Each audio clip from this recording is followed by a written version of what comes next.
जय हिंद बच्चों, कैसे हैं आप सब। तो आज हम वापस लेके आए हैं आपके लिए PYQ सीरीज, जिसमें हम आज करेंगे टॉप 25 PYQs हिस्ट्री के। और इससे आपको दो फायदे होंगे। पहला, आपको हिस्ट्री में कौन से टॉपिक्स पढ़ने हैं, किन पे ज़्यादा स्ट्रेस देना है, वो पता चल जाएगा। दूसरा, जो क्वेश्चंस होंगे हिस्ट्रीज के, उनको अटेम्प्ट कैसे करना है। तो आइए शुरू करते हैं।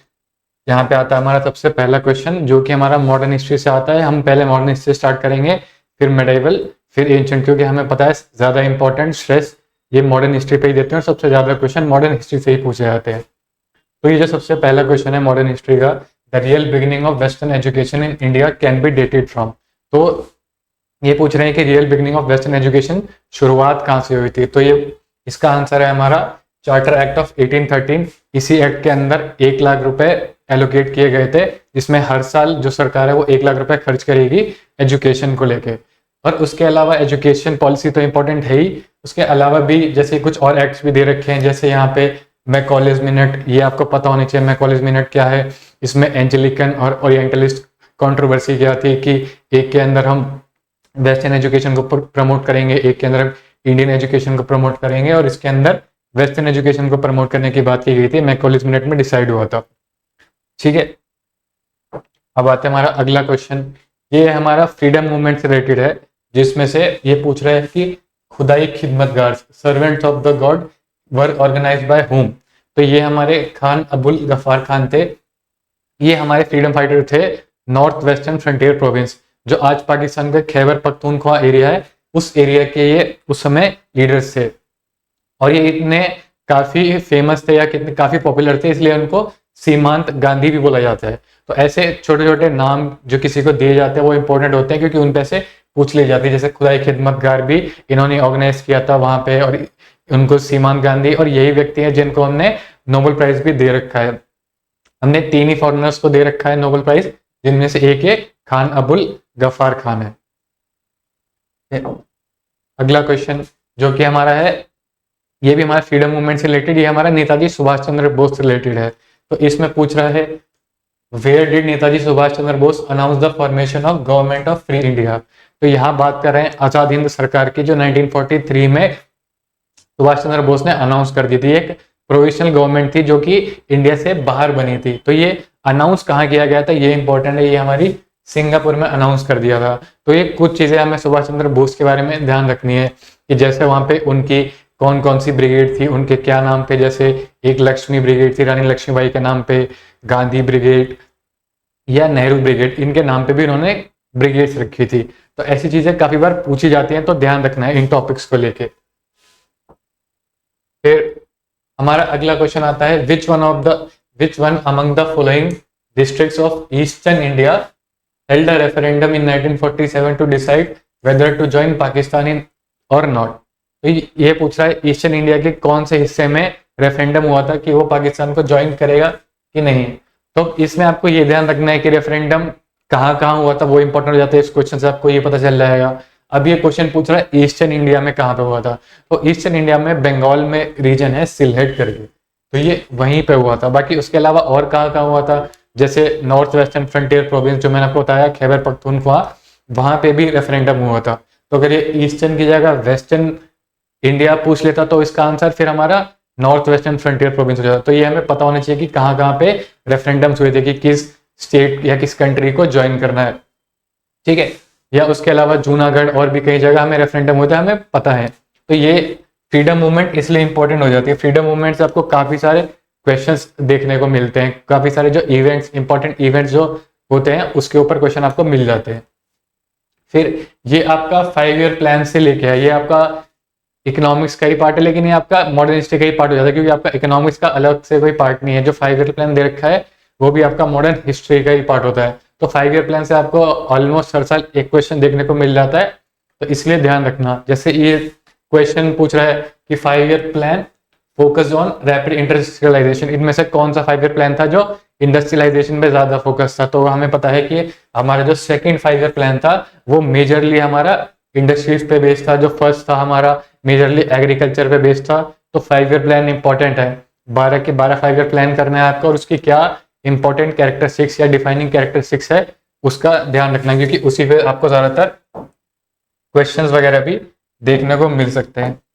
अब ये वही मैंने आपको बताया कि फ्रीडम मूवमेंट के इवेंट्स पे पूछ लेते हैं, क्रोनोलॉजी पूछ लिया, जैसे यहाँ पे 4 आपको इवेंट्स दे दिए, अब इनको क्रोनोलॉजी वाइज आपको लगाना है। तो यहाँ 4 कौन कौन से इवेंट हैं, चारों बड़े इवेंट है ऑलमोस्ट। ये नॉन कोऑपरेशन मूवमेंट जब लॉन्च किया था गांधी जी ने, फिर उसके अलावा ऑल इंडिया खिलाफत कॉन्फ्रेंस, फिर रॉलेट एक्ट, या फिर जलियांवाला बाग। ये इनमें से 4 में से, वैसे तो चारों ही हैं लेकिन 3 तो ऑब्वियसली बहुत इनफेमस ही है। जैसे जिसमें से हमारा सबसे पहले रॉलेट एक्ट पास हुआ था, ये 1918 के आसपास हमें देखने को मिला था। इसी के अगेंस्ट में गांधी जी ने रॉलेट सत्याग्रह स्टार्ट हुआ था, तो सबसे स्टार्टिंग का हमारा यही होगा। फिर उसके बाद हमारा जलियांवाला बाग इंसिडेंट 13 अप्रैल 1919, ये डेट तो सभी को याद होगी, ये हमें देखने को मिला था। तो फिर उसके बाद cooperation movement, non cooperation movement कब लॉन्च किया गया था, ये 1920 के आसपास ये लॉन्च करा गया था। और इसी से थोड़ा ही पहले खिलाफत कॉन्फ्रेंस की गई थी दिल्ली में। तो अगर इसको क्रोनोलॉजी वाइज लगाना हो तो सबसे पहले 3, 4 और 3, 4 हमारा सिर्फ ऑप्शन बी में है, तो उसके बाद ऑप्शंस अपने आप ही बन जाते हैं। फिर हमारा खिलाफत कॉन्फ्रेंस और उसके बाद हमारा नॉन कोऑपरेशन मूवमेंट। तो कुछ इंपॉर्टेंट इवेंट्स हैं, उनको क्रोनोलॉजी वाइज याद रखना, या कुछ प्रपोजल्स जो आए थे जैसे अगस्त offer, Cripps mission, cabinet mission, वो इंपॉर्टेंट ऑफर्स भी याद रखना क्रोनोलॉजी वाइज, तो ऐसे पूछ लिए जाते हैं। फिर ये आता है हमारा गवर्नर जनरल को लेके। तो कुछ इंपॉर्टेंट गवर्नर जनरल याद रखने हैं, सारे नहीं रखने क्योंकि बहुत सारे थे, लेकिन कुछ गवर्नर जनरल्स के बीच में जो कुछ बहुत इंपॉर्टेंट घटनाएं हुई वो जरूर याद रखनी है। जैसे जब बंगाल का बंटवारा हुआ तो उस समय गवर्नर कौन थे, जैसे लॉर्ड कर्जन थे, या फिर सबसे पहले गवर्नर कौन थे बंगाल के, जिन्होंने सबसे पहले एडमिनिस्ट्रेशन किया, सबसे लास्ट कौन थे, ऐसे कुछ इंपॉर्टेंट चीजें याद रखनी है। जैसे यहाँ पे क्या पूछ रहा है, which among the following was the last governor general of India before the office was permanently abolish. तो हमें पता है सबसे जो लास्ट गवर्नर जनरल थे आजादी के बाद जो बने थे, वो थे हमारे चक्रवर्ती राजगोपालाचारी आखिरी थे। इसके बाद इस जो पोजीशन थी गवर्नर जनरल की, इसको खत्म कर दिया गया था। और कभी कभार इसकी जगह आपसे पूछ ले कि लास्ट ब्रिटिश गवर्नर जनरल कौन था, तो वो हमारे माउंट बैटन थे। तो ध्यान रखना, ये ऐसे चीजों को पूछ ले जाते हैं। यहाँ पे सिर्फ पूछा गया है कि लास्ट कौन थे। अगर ऐसे पूछ ले कि लास्ट ब्रिटिश कौन थे, तो ये हमारा माउंट बैटन उसका आंसर होगा। फिर हमारा अगला क्वेश्चन, ये भी फ्रीडम मूवमेंट में आपको देखने को मिल रहा है।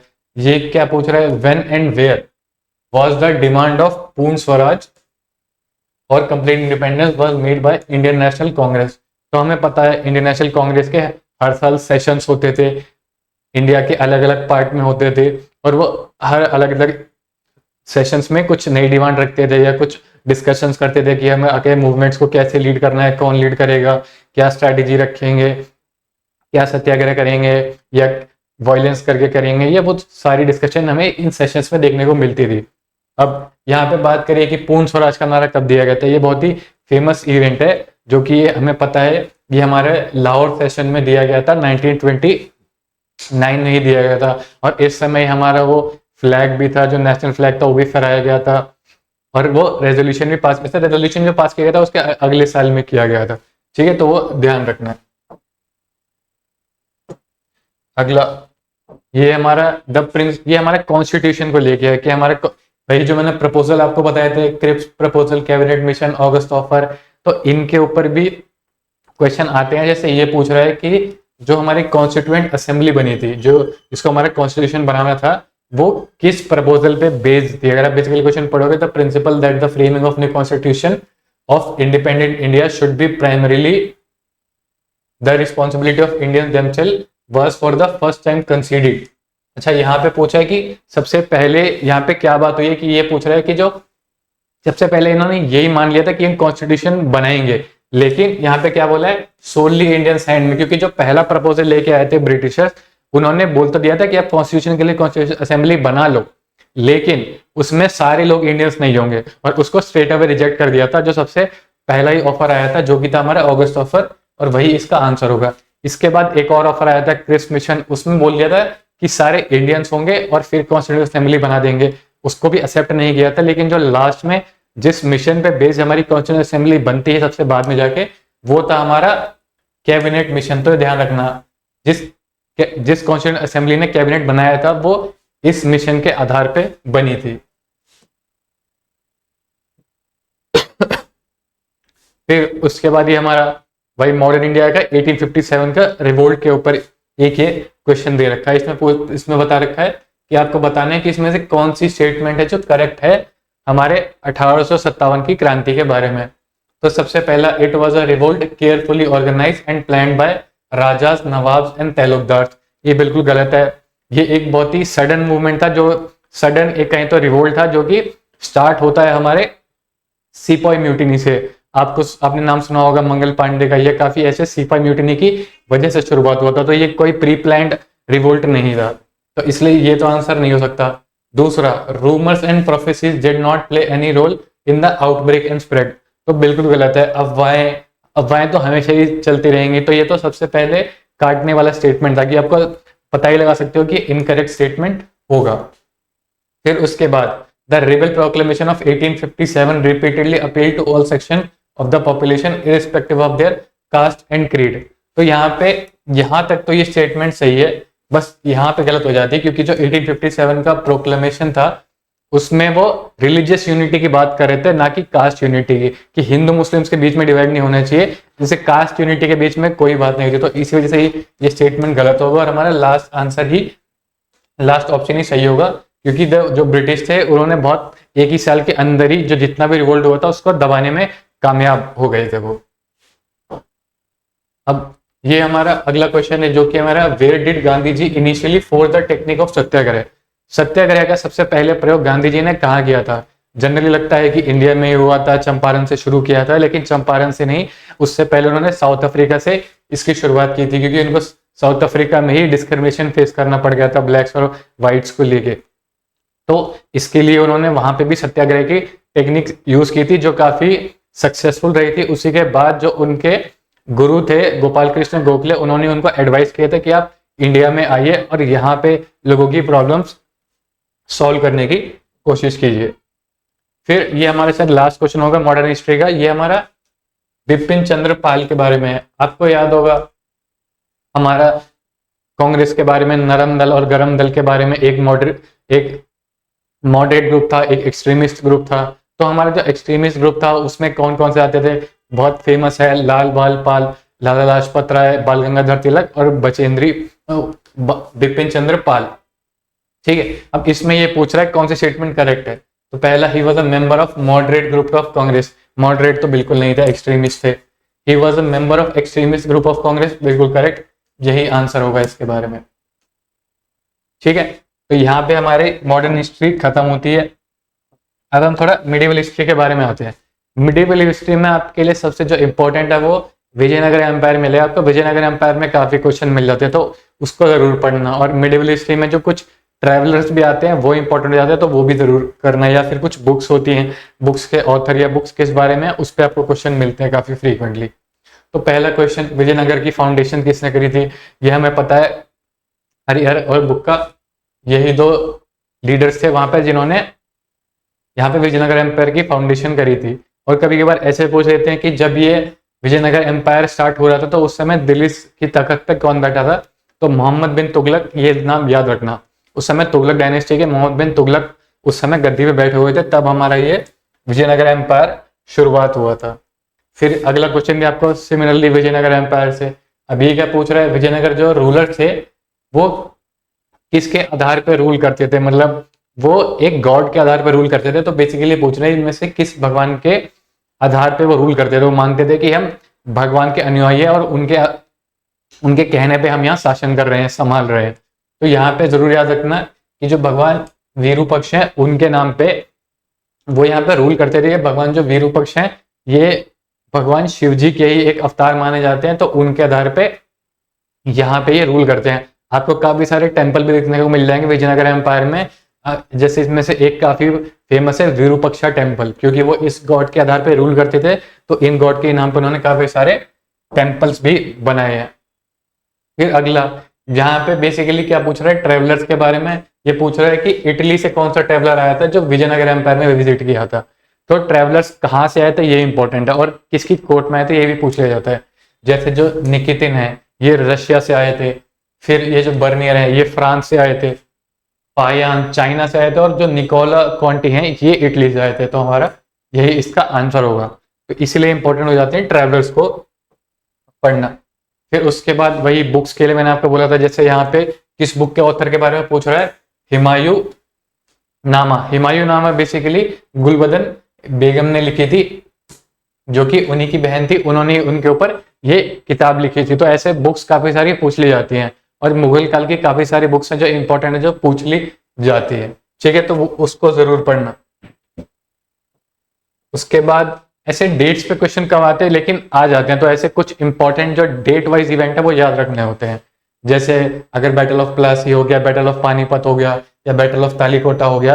ये तालीकोटा वो बैटल है जो जब विजयनगर एम्पायर खत्म हो जाता है, इस युद्ध में विजयनगर एम्पायर हारता है और खत्म हो जाता है। तो यहाँ पे क्वेश्चन देखते हैं। Battle of Panipat first battle हमें पता है 1526 में हुआ था।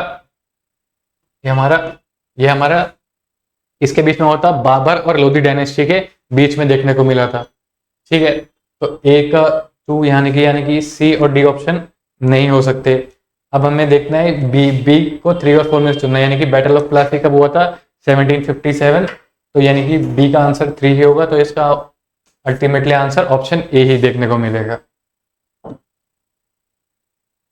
फिर यहाँ आता है, ये आता है हमारा दिल्ली सल्तनत के ऊपर एक क्वेश्चन है, जिसमें से दिल्ली सल्तनत के ऊपर कुछ डायनेस्टी ज्यादा इंपॉर्टेंट है और कुछ डायनेस्टी में से भी कुछ रूलर ज्यादा इंपॉर्टेंट है। जैसे मोहम्मद बिन तुगलक एक इंपॉर्टेंट रूलर है, अलाउद्दीन खिलजी एक इंपॉर्टेंट रूलर है। तो ये ध्यान रखना है आपको, दिल्ली सल्तनत में कुछ जो ज्यादा इंपॉर्टेंट है उनके बारे में कुछ चीजें ज्यादा ध्यान रखनी है। जैसे यहीं पे आप देख पाओगे, इसमें पूछ रहा है कि ऐसा कौन सा सुल्तान है जिसने खुद को सिकंदर सानी डिक्लेयर कर दिया था। वो थे हमारे अलाउद्दीन खिलजी। वो खुद को अलेक्जेंडर ही समझते थे, और अलेक्जेंडर को ही सिकंदर भी बोला जाता है, तो वो खुद को ही सिकंदर समझते थे। और यहाँ पे उन्होंने डिक्लेयर कर दिया था कि दूसरे सिकंदर वही बनेंगे, तो इसलिए उन्होंने सिकंदर ऑफ सानी का टाइटल भी लिया था। तो इसलिए अलाउद्दीन के लिए भी इंपॉर्टेंट है, इनके मार्केट रिफॉर्म्स या कुछ चीजें ध्यान रखनी है आपको। फिर ये आपका लास्ट क्वेश्चन होगा मिडिवल हिस्ट्री का, जो कि किस बारे में, ये हमारा क्या पूछ रहा है, which of the following Mughal emperor spent a greater part of his reign to overthrow Deccan kingdom. ऐसा कौन सा मुगल रूलर था जिसने अपने बहुत सारा, जो भी उसका रूल का समय था उसमें अपना बहुत सारा समय सिर्फ डेक्कन रूलर्स को हराने के लिए दिया था। तो ये हमें पता है, ये औरंगजेब ही था, जिसने मराठों को हराने के लिए ऑलमोस्ट अपने 25 साल से मराठों को हराने में बर्बाद किए थे अपने। तो इसका आंसर बहुत सिंपल सा था, औरंगजेब ही होगा इसका आंसर।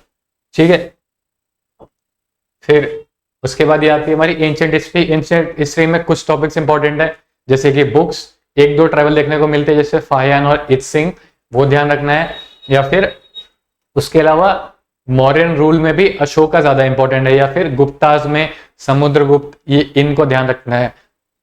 ठीक है, ये कुछ इतना कर लोगे। या आईवीसी, वो इंपॉर्टेंट होती है। इन चीजों में आपको ज्यादा क्वेश्चन देखने को मिलेंगे। तो सबसे पहला यह बुक अर्थशास्त्र की बात कर रहा है, ये हमें पता है, चाणक्य की बहुत फेमस बुक है। तो ये बुक किस बारे में है, ये बुक हमारी स्टेट क्राफ्ट के बारे में है, कि एक राज्य को या एक शासन को कैसे चलाना चाहिए, वो हमारी अर्थशास्त्र की बुक बताती है। अगला ये पूछ रहे हैं, विच one of the following was composed bye Hari Sen. इसमें से कौन सी चीज हरि सेन ने लिखी है। तो हमें पता है हरि सेन किसकी कोर्ट में होते थे। हरि सेन एक पोएट थे जो समुद्रगुप्त एक नामक राजा की कोर्ट में रहते थे। ठीक है, और उन्होंने ये प्रयाग प्रशस्ति, जो ये प्रशस्तियां वो होती हैं जो किंग के फेवर में कुछ कविताएं पढ़ी जाती है, तो ये प्रयाग प्रशस्ति थी जो हमारे हरि सेन ने लिखी थी अपने रूलर को लेके, समुद्रगुप्त को लेके। तो ये प्रयाग प्रशस्ति काफी फेमस है, इसके बारे में पढ़ लेना। इसके अलावा और भी प्रयाग प्रशस्ति में और भी रूलर्स के बारे में लिखा है, वो 2-3 किन रूलर्स के बारे में लिखा है, वो ध्यान रखना। जैसे जहांगीर और अशोक के बारे में भी लिखा हुआ है, तो वो बिल्कुल ध्यान रखना है आपको। ठीक है, फिर ये हमारा अगला क्वेश्चन अशोक के बारे में, मैंने बोला था कि अशोक इंपॉर्टेंट टॉपिक रहेगा आपके लिए। यहाँ पे क्या पूछ रहा है, which one of the following was not the part of Dhamma king of Ashok. अब ये धम्म क्या था, जो अशोक का धम्म था, ये रिलीजियस टॉलरेंस को दिखाता था कि 2 धर्मों के बीच में लड़ाई ना हो, क्योंकि उस समय भी काफी हमें देखने को मिलता था। उस समय भी शायद बुद्धिस्ट, जैनिस्ट या और भी के रिलीजन रहे थे, तो उनके बीच में भी ऐसे काफी टसल रही होगी। तो उसको लेके ये धम्म की पॉलिसी लेके आए थे कि हम जो अलग अलग रिलीजन में कॉमन पॉइंट्स है उसको आगे बढ़ाने की कोशिश करेंगे और उसको ही प्रमोट करेंगे, जिसको धम्म नाम दिया गया था। तो यहाँ पे इसमें पूछ रहा है, इसमें से क्या धम्म का पार्ट नहीं है। तो इसमें से सबसे पहला क्या है, promoting welfare of the subject, correct, ये तो बिल्कुल पार्ट होगा। Tolerance of religion other than is own, बिल्कुल करेक्ट, कि हम दूसरे धर्मों की भी इज्जत करेंगे। अब हमें चुनना किसमें से, ऑनरिंग द किंग और रिस्पेक्टिंग द ब्राह्मणास। तो यहाँ पे ऑनरिंग द किंग है, ये नहीं होगा। यहाँ पे जो वो भी धर्म की बात हो रही थी कि हम एल्डर्स की या ब्राह्मणास की रिस्पेक्ट करेंगे, तो ऑनरिंग द किंग इसका आंसर नहीं होगा, ये ध्यान रखना है। फिर ये हमारा आईवीसी का क्वेश्चन है, इसमें पूछ रहे हैं आईवीसी के कुछ अलग अलग साइट्स होते हैं और अलग अलग साइट्स की कुछ इंपॉर्टेंट चीजें हमें देखने को मिली थी अलग अलग साइट्स पे। जैसे किसी साइट्स पे हमें क्या देखने को मिला था, किसी साइट पे हमें ग्रेट बाथ देखने को मिला था, किसी साइट्स पे हमें सीटाडेल देखने को मिल रहा है, किसी साइट पर नहीं देखने को मिल रहा है। तो वो चीजें ऐसे डिस्टिंक्टिव कैरेक्टरिस्टिक जो देखने को मिल रही है उस पर क्वेश्चन बन जाते हैं। जैसे कि ये इसमें पूछ रहा है इसमें से कौन सी हड़प्पन साइट पे शेल्स बनते थे, तो वो हमें पता है कि बालाकोट जगह थी जहाँ पे शेल्स के लिए काफी फेमस थी। वही लोथल ये डॉकयार्ड के लिए बहुत फेमस है हमारी, ठीक है। तो ये चीजें ध्यान रखने वाली है। फिर ये हमारी इसके बारे में, which one of the following river was earlier known as Vitasta. कुछ रिवर्स के नाम दे रहे हैं, इनमें से एंशिएंट क्या नाम होता था रिवर्स का, कुछ एंशिएंट स्क्रिप्चर्स में जो आज की हमें नदियां उसके पुराने नाम क्या थे। जैसे बतिस्ता के बारे में पूछ रहा है तो वो झेलम हुआ करता था, झेलम को ही पहले बतिस्ता कहा जाता था। वैसे ही और किस रिवर को क्या क्या नाम से बुलाया जाता था वो ध्यान रखना है। जैसे रावी को पुरुषिनी बुलाया जाता था, चनाब को अस्किनी बुलाया जाता था, तो वो इंपॉर्टेंट रहेगा आपके लिए, पढ़ना है आपको। फिर ये हमारा बुद्धिस्ट काउंसिल को लेके वैसे क्वेश्चन है, तो इसमें पूछ रहा है which of the following is the common element among the Rajgriha Vaishali Pataliputra. तो पूछ रहा है कि इन तीनों लोकेशन में कॉमन चीज क्या है। तो इनमें से कॉमन चीज सिर्फ एक है कि इन तीनों जगहों पे हमारी बुद्धिस्ट काउंसिल हेल्ड हुई थी, और वही इसका आंसर है। वैसे भी हमारी तीन ही चार बुद्धिस्ट काउंसिल थी, जिनमें से राजगृह, वैशाली, पाटलिपुत्र और चौथी हमारी कश्मीर में देखने को मिली थी, ठीक है। तो ये हमारे 25 क्वेश्चन हो जाते पूरे। अब आपको समझ आ जाएगा कि कौन से टॉपिक पढ़ने हैं, किन पे ज्यादा स्ट्रेस देना है, तो वो ध्यान रखिएगा और ऐसे ही पढ़ते रहिएगा। मिलते हैं आपसे अगली वीडियो में नए टॉपिक्स के साथ।